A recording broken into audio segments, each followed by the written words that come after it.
말씀 보도록 하겠습니다. 말씀은 사도행전 5장입니다. 사도행전 5장 17절에서 23절까지 보도록 하겠습니다.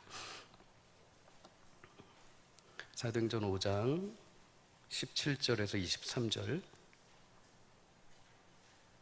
신약성경 194페이지입니다. 사도행전 5장 17절에서 23절. 우리 한 절씩 읽고 마지막 절은 함께 읽도록 하겠습니다.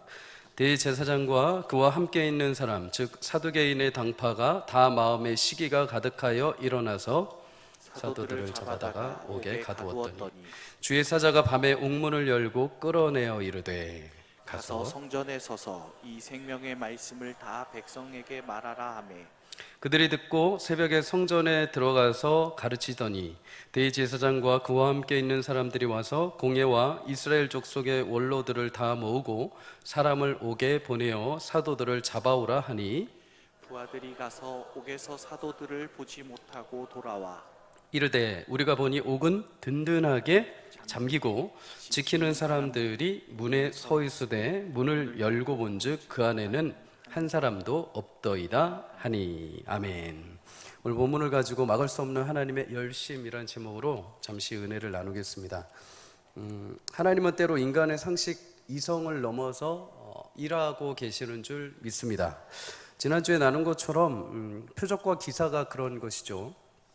그런데 이런 표적과 기사, 일명 기적이라는 것, 이정표라고 말씀을 드렸습니다. 이 기적은 예수 그리스도를 향한다.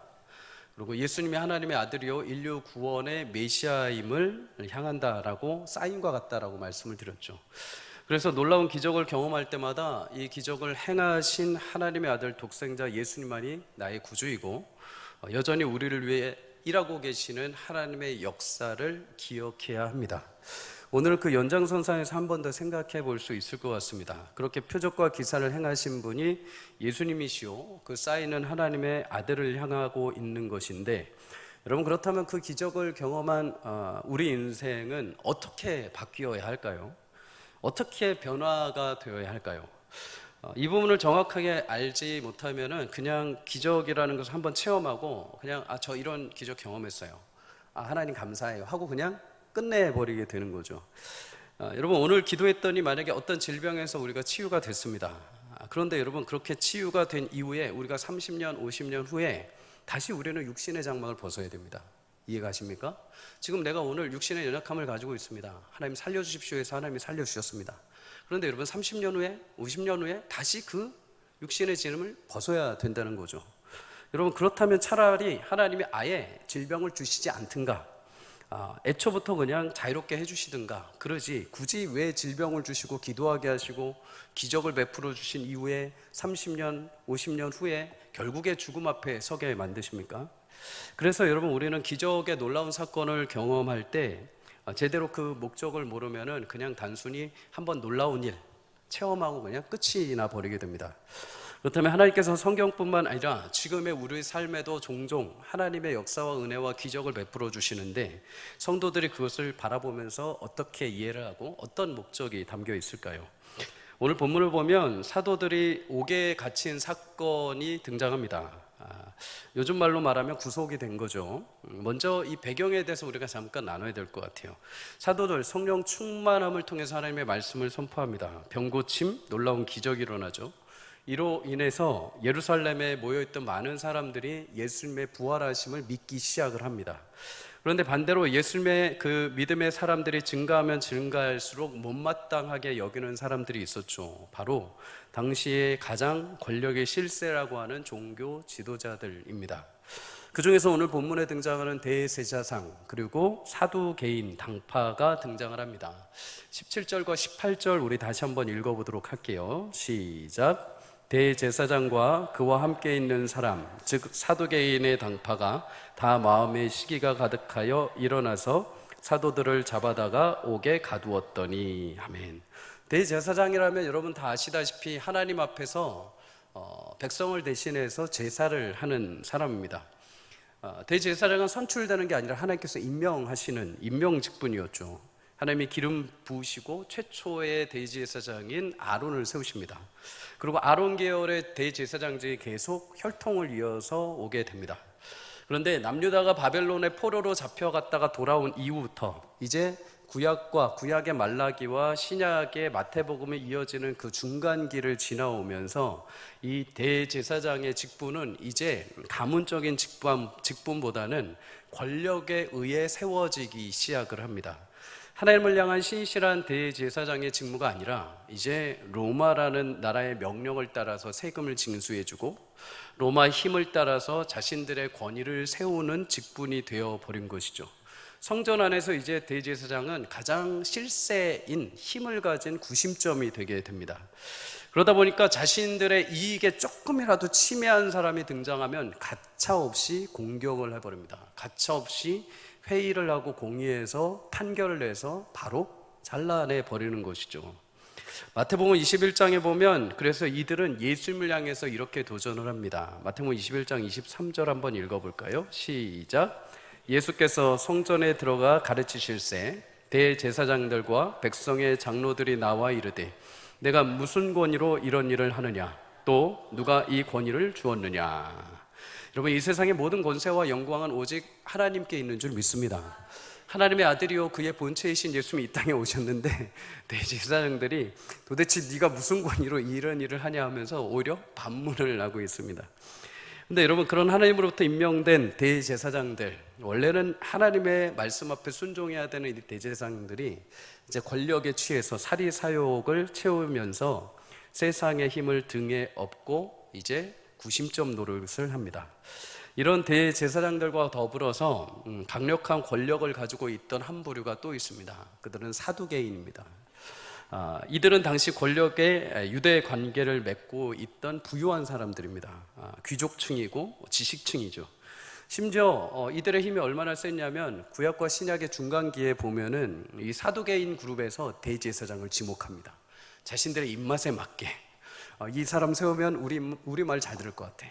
이 사람 세우면 우리랑 좀 통할 것 같아 하면서 대제사장을 자기들 마음대로 세우게 됩니다. 이 사두개인들에게는 신앙관이 하나 있었습니다. 그게 무엇이냐? 하나님의 섭리에 있어서 하나님이 섭리하시지 않는다. 하나님 계획이 없으시다. 모든 것은 우연이다. 역사가 요세푸스의 말에 의하면 이들은 창조주 하나님이 딱 창조만 하고 멀리서 떨어져 계신다라고 말했다고 합니다. 그냥 하나님은 방관하는 존재, 우리가 알아서 살아야 하는 거죠. 그러다 보니까 사람이 죽으면 영혼은 존재하지 않고 무로 돌아간다, 소멸해버린다고 주장을 했습니다. 섭리도 없고 죽음 이후의 세계도 없고 영혼도 없다 보니까 이들은 무엇을 추구할까요? 이 땅의 삶을 추구합니다. 이 땅의 부귀영화, 이 땅의 권력, 이 땅의 힘을 추구합니다. 그러다 보니까 어떻게 할까요? 굳이 영혼도 없고 미래도 없는데 이 땅에서 내 힘 가지고 잘 살면 되죠. 다른 사람을 돌아볼 필요가 없죠. 그러다 보니까 이들은 당연히 태도가 남들에 대해서 관대하기보다도 굉장히 냉정하고 엄격한 태도를 가진 사람들이었습니다. 사람들에게 있어서 굉장히 자신들은 의롭지만 그 사람들은 모두 배타적인 사람들로 치부해버린 거죠. 하지만 사도들은 말끝마다 이렇게 사두개인의 생각과 다르게 얘기를 하죠. 영원하신 하나님께서 우리를 통치하고 섭리하신다. 그의 아들이신 예수 그리스도를 통해서 우리는 부활할 수 있다. 영혼은 영원한 생명이 우리 가운데 주어져 있다. 그러니까 이 사두개인들이 싫어하는 겁니다. 계속 맞부딪히는 거죠. 그래서 오늘 본문에 등장하는 것처럼 사도들을 향해서 대제사장과 함께 이들을 겁박하고 감옥에 집어넣게 됩니다. 그런데 이 사두개인들, 대제사장들과 함께 먼저 오늘 본문에 보면 17절에 보면 시기하였다라고 말하죠. 시기. 여기에 나오는 이 시기라는 단어는 굉장히 좀 재미있는 단어입니다. 헬라어로 젤러스라는 이 단어인데 두 가지 의미가 있습니다. 긍정적인 의미에서는 열심과 열정이죠. 그런데 반대로 부정적인 의미에서는 시기라는 의미로 표현이 됩니다. 사람은 분명 여러분 열정이 있어야 됩니다. 열심이 있어야 됩니다. 내가 무슨 사업을 하는데 어떤 직원이 들어왔는데 아무런 열심도 없고 열정도 없고 눈치만 보고 보여지는 것만 하고 하면 마음이 굉장히 힘들겠죠. 대표로서. 사람은 분명히 열정이 있어야 됩니다. 열심도 있고 진정함도 있어야 됩니다. 열정과 열심, 사모함이 없으면 아무것도 이룰 수 없고 어떤 일도 지켜낼 수 없죠. 그런데 여러분, 이 열심과 열정이 지나치거나 자칫 엉뚱한 방향을 향하기 시작하면은 그거는 시기로 바뀌기 시작합니다. 바울은 율법을 기준으로 여전히 자신들의 기득권을 지키려는 유대 종교 지도자들의 열심에 대해서 이렇게 지적을 합니다. 로마서 10장 2절에 3절을 우리 한번 읽어보도록 하겠습니다. 시작. 내가 증언하노니 그들이 하나님께 열심히 있으나 올바른 지식을 따른 것이 아니니라. 하나님의 의를 모르고 자기 의를 세우려고 힘써 하나님의 의에 복종하지 아니하였느니라. 아멘. 분명히 열심히 있다고 합니다. 최선을 다하고 있다고 합니다. 노력도 하고 열정도 있고 탁월하고 목숨을 걸 정도로 굉장히 힘이 있다고 이들은 말합니다. 그런데 그 열정이 잘못된 것이라고 하죠. 그 열심이 잘못됐다고 합니다. 왜요? 올바른 지식에서 시작하지 않았다. 다시 말해서 율법에 대한 그 열심이 하나님의 의가 아니라 자기들의 의를 세우기 위함이었다. 자기들의 의를 세우기 위함으로 그 열정과 열심은 시기로 전락해버렸다는 겁니다. 여러분, 대제사장과 사도계인들은 당시 고귀한 직분과 막강한 힘을 가지고 있었습니다. 그들이 하나님의 일을 한다고 한다면, 열심히 한다고 한다면 어느 누구라도 따라오고 막을 자가 아무도 없었죠.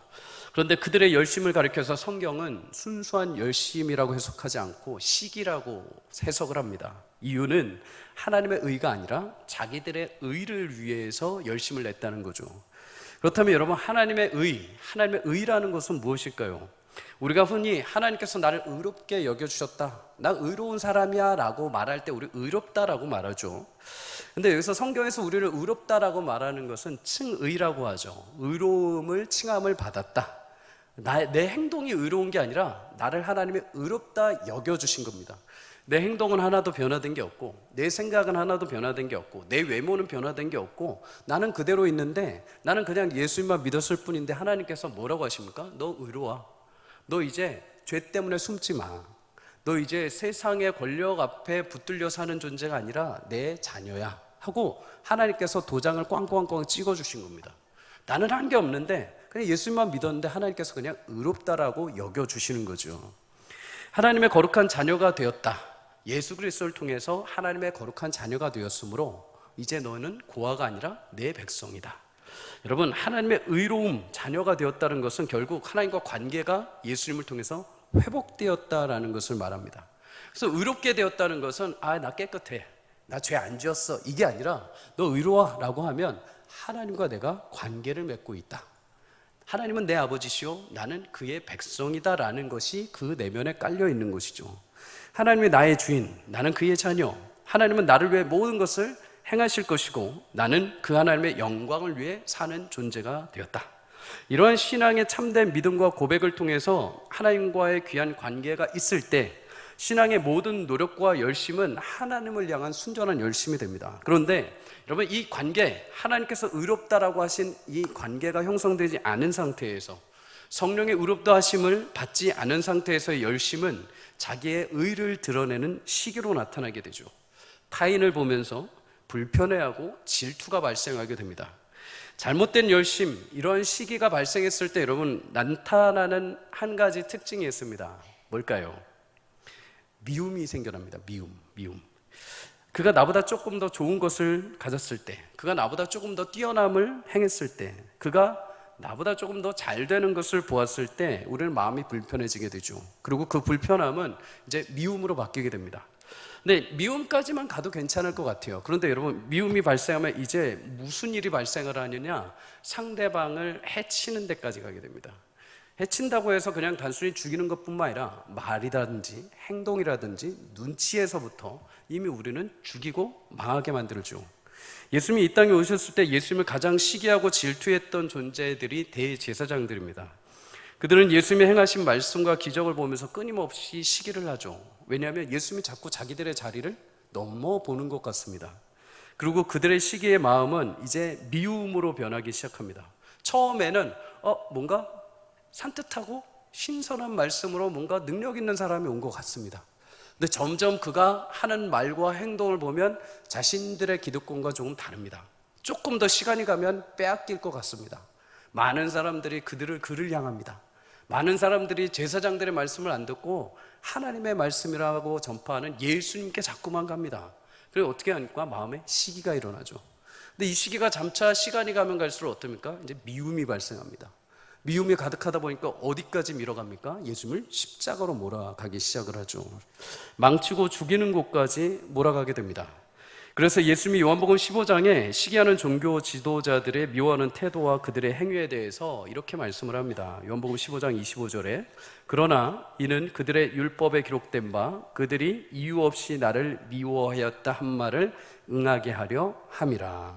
아멘. 예수님은 시기를 받으실 만한 분이 아니죠. 미움을 받고 십자가로 굳이 향하실 분도 아니었습니다. 하지만 하나님은 사람들의 시기심과 미움을 통해서 예수님을 십자가로 향하게 하십니다. 이러한 종교 지도자의 시기함, 어디서 발생을 했을까요? 잘못된 열심과 잘못된 열정에서 비롯이 된 겁니다. 바울은 율법에 있어서 둘째라면 서러울 사람이었습니다. 그도 열심히 열정과 열정이 있었죠. 하지만 그의 열심은 잘못된 것이었죠. 그래서 하나님의 의가 아닌 율법에 의한 자기 의에 의한 열심으로 교회와 예수 믿는 사람들을 핍박했던 겁니다. 사랑하는 성도님들, 신앙생활은 물론 열심이 분명히 필요합니다. 열정도 필요합니다. 그런데 그 열심과 열정이 잘못된 경우에는 얼마든지 우리도 시기로 변질될 수 있고 미움으로 나타날 수 있다는 것을 주의해야 됩니다. 그렇다면 미약하지만 지금 나의 열심과 열심이 잘못된 종교적 열심은 아닌지, 그로 인해서 그 열심이 시기와 미움으로 확장될 우려가 있는지 아닌지 판단할 수 있는 근거가 무엇일까요? 미국의 영향력 있는 교회 중 하나로 손꼽히는 노스코스트라는 교회에 담임하시는 레리 오스본이라는 목사님이 예전에 책을 하나 내셨는데 당신의 열심이 위험한 이유라는 책입니다. 이 책에서 그는 이렇게 말합니다. 크리스천들의 열정적인 신앙에도 분명 함정이 있다. 함정. 오늘날 그리스도인들은 율법주의적인 열정을 굉장히 싫어한다고 합니다. 말씀을 딱 지켜야 되고 새벽 예배 꼭 나와야 되고 주일날 꼭 주일 성수해야 되고 헌금 꼭 드려야 되고 금요 이런 거를 되게 싫어한다고 합니다. 그런데 자신도 모르게 바리새인의 모습을 진 채 살아간다는 겁니다. 그런 율법적인 거, 기준적인 거 굉장히 싫어하면서 자신도 모르게 자신 안에 바리새인적인 기질이 남아있다는 거죠.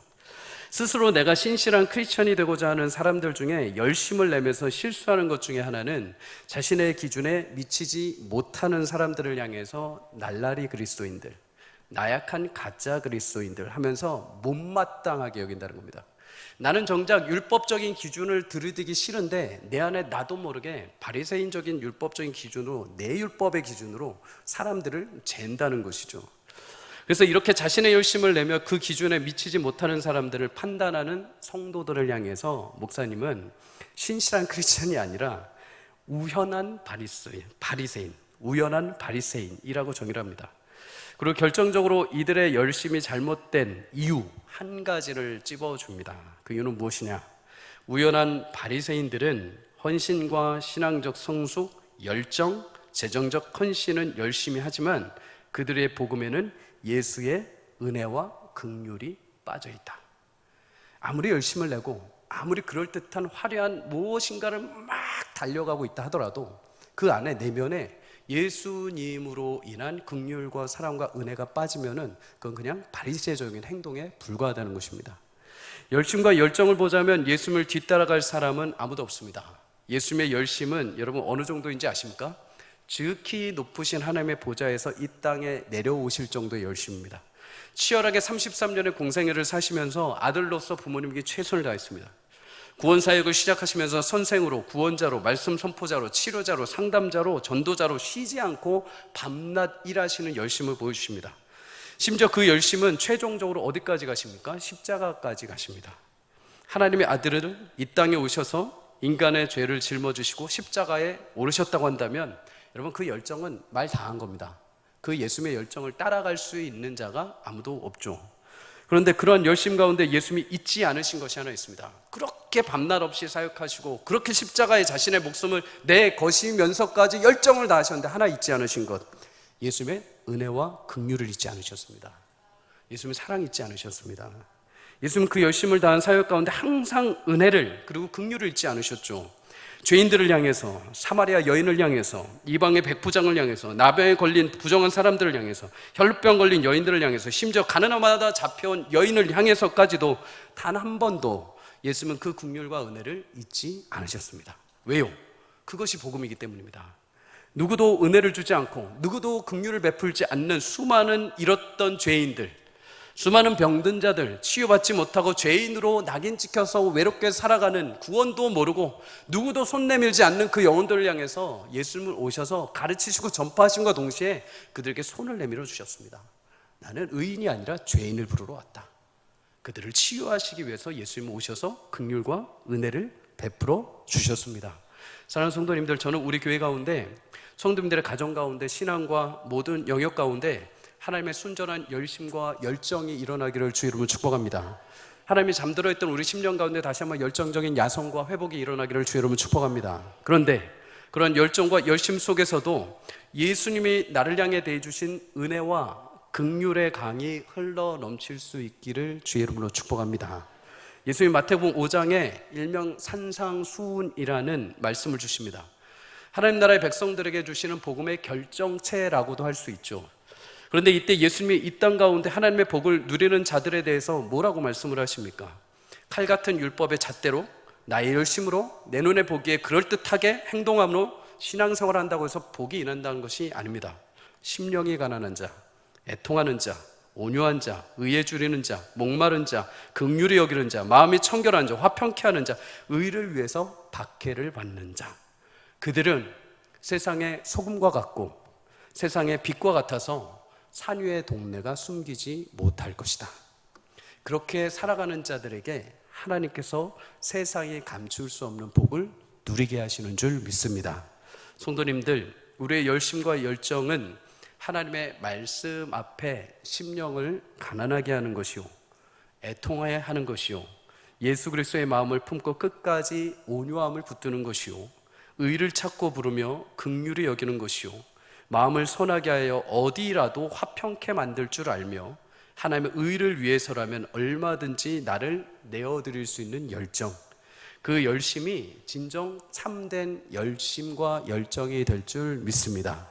하나님의 영광을 드러내게 되는 열심인 것이죠. 이러한 긍휼과 은혜로 가득 쌓인 예수님의 열심, 그 열정을 우리 마음에 품고 이 땅에서 여러분, 하나님께서 여러분과 저에게 주신 귀한 성도의 길을 열심을 다해서 살아가시기를 주의 이름으로 축복합니다. 그 열심이 자칫 우리의 시기나 미움으로 빠지는 것이 아니라 끝까지 온유하며 끝까지 참아내며 끝까지 사랑하며 가난한 마음으로 하나님 나라를 구하며 살아갈 때 그 열심의 아름다운 복이 여러분과 저의 삶 가운데 임할 줄 믿습니다. 사도개인과 대제사장들은 열심이 있었습니다. 하지만 그 열심은 하나님을 위한 열심도 아니요, 그저 백성들을 위한 열심도 아니요, 자신들을 위한 열심이었죠. 결국 잘못된 열심으로 시기와 미움이 확장되어서 그들은 사도들을 신문할 의도로 옥에 가두게 됩니다. 근데 여기서 하나님의 놀라운 기적의 역사가 일어나게 되죠. 오늘 본문 5장 18절에서 19절 함께 읽겠습니다. 시작. 잡아다가 주의 사자가 밤에 옥문을 열고 끌어내어 이르되. 아멘. 신약의 옥은 굴을 파서 지은 감옥과 같습니다. 그 안에 들어가면 손발이 묶이고 그 밖에 병사가 지키고 있죠. 스스로 자력으로 탈출하려 해도 결코 탈출할 수가 없습니다. 내가 쇠사슬을 힘이 있어서 끊는다 해도 밖에 병사가 문을 지키고 있기 때문에 나갈 수가 없죠. 창문도 없습니다. 굴에서 유일하게 문은 병사가 지키는 문 하나밖에 없습니다. 그런데 그런 감옥에 갇힌 사도들을 주의 사자가 밤에 옥문을 열고 이끌어내었다. 여러분, 그런데 이 말씀을 보면 옥문이라고 되어 있죠. 근데 영어 성경에 보면 복수로 되어 있습니다. 문들로 되어 있습니다. 문들. 이 옥문이 그냥 한 사람 한 사람 갇혀 있는 옥문이었을 수 있고, 또는 그 사도들에게 들어가기 위해서 여러 문들을 거쳐 들어가는 문들이었을 수도 있습니다. 그런데 명확한 것은 동시에 이 문이 한꺼번에 다 열렸다는 거죠.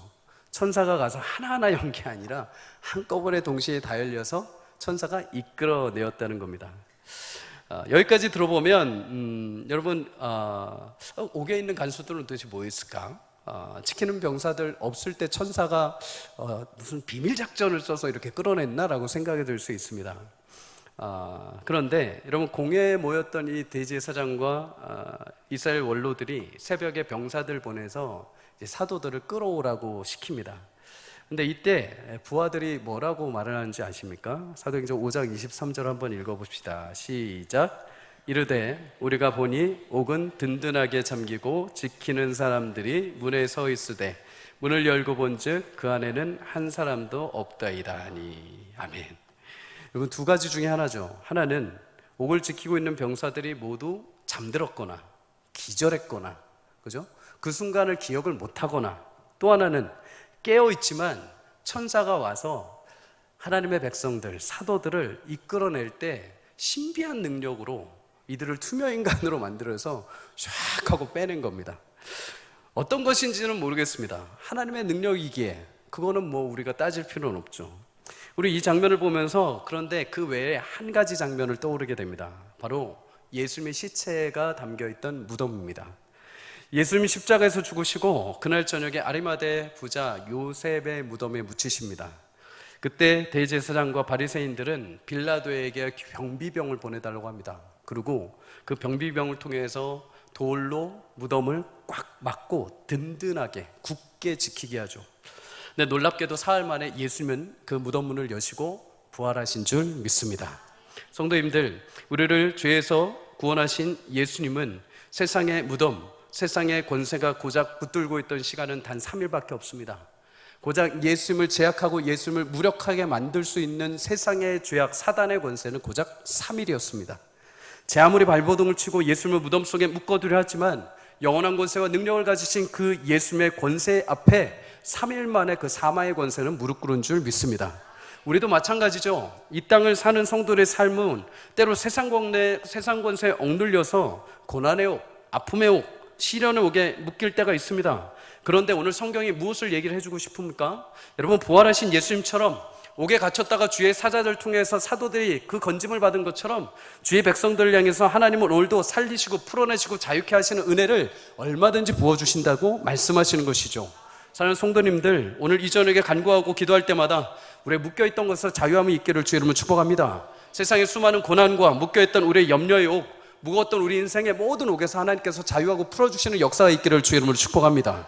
그런데 여러분, 놀라운 기적을 체험하게 된 이 사도들, 그렇게 옥문이 열리고 어느 누구도 해석할 수 없고 그 앞에 지키고 있던 병사들조차도 말로 형용할 수 없는 이 놀라운 기적을 경험한 사도들, 그 기적을 체험하고 옥문을 열고 나가서 그들이 무엇을 했을까요?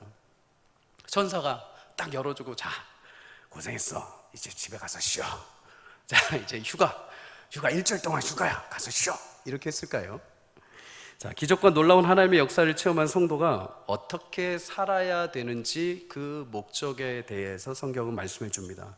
사도행전 5장 20절 우리 다 함께 읽겠습니다. 시작. 가서 성전에 서서 이 생명의 말씀을 다 백성에게 말하라. 아멘. 아멘. 하나님은 분명 사랑하는 주의 성도들을 위해서 놀라운 기적과 은혜를 베풀어 주셨습니다. 주의 사자가 그들을 이끌어내셨죠. 그런데 이끌어낸 목적이 무엇입니까? 자신들의 도망? 자신들의 아니요. 원래 너희가 하려던 것들을 해야 한다. 너희들의 사명이 무엇이냐? 복음 전파입니다. 그 복음 전파를 성전에 가서 많은 사람들이 듣도록 예수의 부활을 전해라. 여러분, 천사가 끄집어내 준 거는 목적이 있습니다. 그거는 이 옥문이 어떻게 열렸느냐, 이 옥문의 기적이 어떻게 일어났느냐가 아니라 끄집어낸 건 너희를 원래 하려던 일을 하게 만든다는 것이죠. 예전에 신학교를 다닐 때 목사님들 사이에 이런 말이 유행했습니다. 사명이 있는 자는 죽지 않는다. 멋진 말이죠. 사명이 있는 동안 하나님 나 안 죽이실 거야. 그때 진짜 멋모르는 전사님들끼리 막 아프거나 막 이러지 않습니까? 그러면 너 아직 사명 있어서 안 죽어, 걱정하지 마. 요즘은 근데 좀 나이가 들어서 하나님의 사람들을 풀어주신 것은 여러분 놀라운 경험을 하라는 것 이상입니다. 대제사장 사두개인들은 그냥 길을 눌리기 위해서 하나님께서 하신 것이 아니라 어떤 어려움과 어떤 현실에 처해도 하나님의 사람들에게 주신 사명을 하나님께서 완수하도록 하나님의 놀라운 기적을 여셔서 그들의 길을 걷게 하신다는 것입니다. 이것을 다르게 표현하자면 세상의 열정보다 하나님의 열심이 크시다. 여러분, 죄 많은 이 세상도 하나님의 자녀들을 온전하지 못하게 하라고 합니다. 여러분과 저에게도 가는 길이 있습니다. 해야 될 사명들이 있고 마땅히 하나님께서 여러분들에게 맡겨주신 분명한 직책이 분명히 있습니다. 근데 여러분, 그것을 하려고 하면 할수록 어떻게 합니까? 막죠. 못하게 합니다. 우리 성장반 식구들은 가끔씩 이렇게 종종 고백들을 하셔요. 딱 그 훈련을 딱 시작하고 그 요일이 딱 되면 무슨 일이 터집니다. 못 가게 만듭니다. 신기하게 그러죠. 항상 영적인 싸움 우리 가운데 일어납니다. 그게 누구의 잘못이 아니라 그 길을 온전히 못 가게 만드는 것이죠. 방해가 일어나는 겁니다. 죄책감과 무력감, 다양한 고난과 아픔을 통해서 우리를 묶으려고 하는 거죠. 하지만 그런 세상의 열정보다 하나님의 열심이 더 크신 줄 믿습니다. 그 모든 것을 뚫으시고 그 갇혀있는 현실을 찾아오셔서 하나님은 문을 여시고 자유케 하시고 성도에게 주신 마땅한 사명의 길을 완수하게 하실 줄 믿습니다. 그러니 사랑하는 성도님들, 오늘 내가 무엇인가 묶여 있습니까? 내가 무엇인가 갇혀 있는 것 같습니까? 무엇인가를 하나님을 위해서 또 영적으로 무엇인가를 해보려고 하는데 자꾸만 막히고 자꾸만 멈춰 계십니까? 하나님께서 그 길을 열어주실 줄 믿습니다. 하나님께서 놀라운 역사를 체험하게 하셨을 때 여러분 놀랍습니다 하고 끝나는 것이 아니라 주님께서 나를 이렇게 기적 같은 놀라운 은혜를 경험하게 하신 이유, 목적을 아시고 원래 가야 할 그 사명의 길을 믿음으로 뚜벅뚜벅 걸어가시기를 주의 이름으로 축복합니다. 마지막으로 이 얘기만 하고 마칠게요. 래퍼로 활동하는 사츠키라는 자매가 있어요. 일본 자매는 아니고 한국인입니다. 김은지라는 자매인데 일본 만화 캐릭터에서 이름을 따와서 이제 가수로 활동하는데 그 이름을 사용한 거죠. 근데 그녀의 어린 시절을 보면 되게 불우했습니다. 아버지는 술을 마시고 집에 와서 맨날 행패를 부리고 때리고 폭언을 했죠. 그런 와중에 살다 보니까 이 자매는 어려서부터 너는 사랑받는 존재야, 너는 참 이쁜 아이야, 너 하나님의 귀한 존재야, 이런 말을 한 번도 못 들어본 겁니다. 어린 시절에 테니스를 배웠는데 중학교 2학년에 올라와서 이제 열심히 하고 있는데 테니스 코치한테 맨날 맞습니다. 맨날 폭언을 듣습니다. 너무 심하다 보니까 분노 조절 장애도 생기고 공황 장애까지 오게 됩니다. 어쩔 수 없이 이 상처 때문에 테니스를 그만두고 스트레스 때문에 불량 서클에 들어가게 됩니다. 그런데 이 불량 친구들하고 이렇게 막 같이 어울리고 좋아라 했는데 그 중에서 한 자매가 이간질을 시켜버린 겁니다. 결국에 옥상으로 올라가서 수많은 여자 아이들한테 집단 구타를 당하게 됩니다. 그때 충격으로 이제 사람에 대한 신뢰 또 사람에 대한 믿음을 다 잃어버리게 만듭니다. 결국 학교를 자퇴하게 되죠. 이후에 모 방송에서 하는 고등 래퍼 음악 프로그램에 랩으로 자신을 알리기 시작합니다. 얼마나 분노가 많았겠습니까? 얼마나 한이 많았겠습니까? 그러니까 랩 들어보신 분들 아시겠지만 랩이 되게 뭐 헤이요 뭐 사랑해 이런 거 없습니다. 막 거친 말이 막 나옵니다. 자신의 한을 담아서 막 뻗쳐냅니다. 막 못 알아들을 정도로 막 들으면 막 거의 뭐 아무튼 막 넘어갈 말들이 나오죠. 근데 그런 랩을 통해서 인지도가 올라가기 시작을 합니다. 이렇게 인지도를 높이고 자리를 잡아갈 쯤 됐을 때 어떤 오빠에게서 연락 옵니다. 같이 음악 작업을 하자는 거죠. 근데 이 오빠가 있는 작업실로 갔는데 거기에 남성들이 우르르 있는데 이 오빠를 통해서 처음으로 맡아보지 못한 냄새를 맡게 됩니다. 그게 일명 마약이라고 하는 펜타닐이죠. 펜타닐. 그날부터 오한과 발열, 구역질, 위경련이 일어나면서 마약의 증상에 빠지게 됩니다. 마약을 하지 않으면 앞에 있던 모든 증상들, 오한, 발열, 구역질, 위경련 이게 계속해서 나타난 겁니다. 이 증상을 없애기 위해서 또 계속 마약을 계속해야 되는 악순환이 벌어지는 거죠. 그러다가 보니까 심정지도 4번 오게 되고 응급실에 여러 번 실려가기도 했답니다. 그렇게 2년 동안 고통스럽게 살면서 자살과 살인 충동, 이제 더 이상 내가 살아갈 이유가 없다 해서 인생의 바닥까지 떨어지게 됩니다. 그렇게 이제 삶을 포기하려던 그 순간 어느 날 자신의 예전에 남자친구의 지인 중이었던 어떤 오빠를 떠올리게 됩니다. 그 오빠가 순간 떠올랐는데 왜 떠올랐냐면 그 오빠가 예전에 했던 말에 자신이 갑자기 생각을 났다는 거죠. 하나님의 은혜인 거죠. 그 오빠가 자신을 예수님을 믿고 변화된 사람이라고 말했던 것이 기억이 난 겁니다. 당시 친하지 않았던 그 오빠에게 새벽에 다짜고짜 전화를 합니다. 그래서 자신의 상태를 알리고 다음날 바로 예배에 같이 참석을 하게 됩니다. 자매가 예배에 나와서 찬양을 하면서 여러 가지 예배를 말씀을 들으면서 하나님이 나를 환영하고 계시는구나 라는 것을 마음으로 깨닫게 됩니다. 그러면서 엄청나게 울기 시작을 했죠. 예배를 마치고 나오니까 세상이 이제 조금씩 달라 보였다고 합니다. 조금씩 환해 보이기 시작을 했다고 해요. 그런데 그럼에도 며칠 동안 계속 마약에 이렇게 상태에 놓여져 있다 보니까 계속 발작이 일어나고 계속 쓰러지는 일이 있었습니다. 그래서 그날 저녁에 너무 무섭고 떨리니까는 오빠들한테 도와달라고 해서 호텔방을 잡아줬다고 합니다. 근데 호텔에 들어갔는데 너무 혼자 무서운 거예요. 그래서 이 오빠들이 거기에 성경책 펴주고 성경 읽으라고 해주고 찬양을 틀어주고 불을 켜줬다고 합니다. 그런데도 너무 무서운 거죠. 마약을 하니까 영적으로 되게 눌리고 사단의 시험이 막 계속 찾아온 겁니다. 사단의 영적인 무거움과 아픔까지 본인이 짊어져야 되니까 너무 힘들었던 겁니다. 그래서 오빠들한테 다시 전화를 했다고 합니다. 근데 오빠들이 다시 달려온 거죠. 그래서 그때 같이 셋이서 하나님의 말씀을 읽으면서 같이 통성으로 기도했다고 합니다. 한 오빠는 왼쪽 자신의 편에서, 자신은 침대에 누워서, 한 오빠는 자신의 발 아래서. 역시 교회 오빠가 최고죠. 우리 청년 자매들 교회 오빠입니다. 교회 오빠. 그렇게 열심히 기도를 하는데 처음으로 통성 기도를 해야 된대요. 되게 창피하기도 하고 어떻게 하는지도 모르는데 너무 절박하니까는 부끄러움도 있고 예수님께 기도하기 시작했다고 합니다. 근데 어떻게 기도를 했느냐? 예수님, 저 자살하기 싫어요. 살려주세요. 저 지옥에서 꺼내주세요. 그렇게 오빠들하고 기도하고 회개하는데 어린 시절부터 자신이 지었던 모든 죄악들이 딱 늘어났다고 합니다. 모든 쓴뿌리부터 시작해가지고 자신이 최근에 약을 하면서 지었던 모든 죄까지 다 토로하게 되었죠. 그렇게 기도하는 가운데 자신의 머리 위에 누군가 손을 얹는 느낌이 들면서 마음이 평안해지기 시작했다고 합니다. 그러면서 마음에 하나님께서 나를 사랑하고 계시는구나 라는 확신이 들었죠. 근데 놀랍죠. 그렇게 말씀을 읽고 기도하고 나서 자신도 모르게 이제 새롭게 살아야겠다 하면서 자신의 가방에 있던 모든 약을 변기에다 다 버렸다고 합니다. 그리고 이전과 같은 삶을 살지 않고 이제 내가 하나님 앞에 하나님의 말, 하나님의 사상, 하나님의 생각으로 내가 살겠습니다 하고서 결단의 기도를 했다고 해요. 근데 신기하죠. 놀랍게 그날 자신이 가지고 있던 공황장애, 허리 후유증, 마약 중독증이 한 번에 치유됐다는 겁니다. 여러분 마약을 안 했겠죠.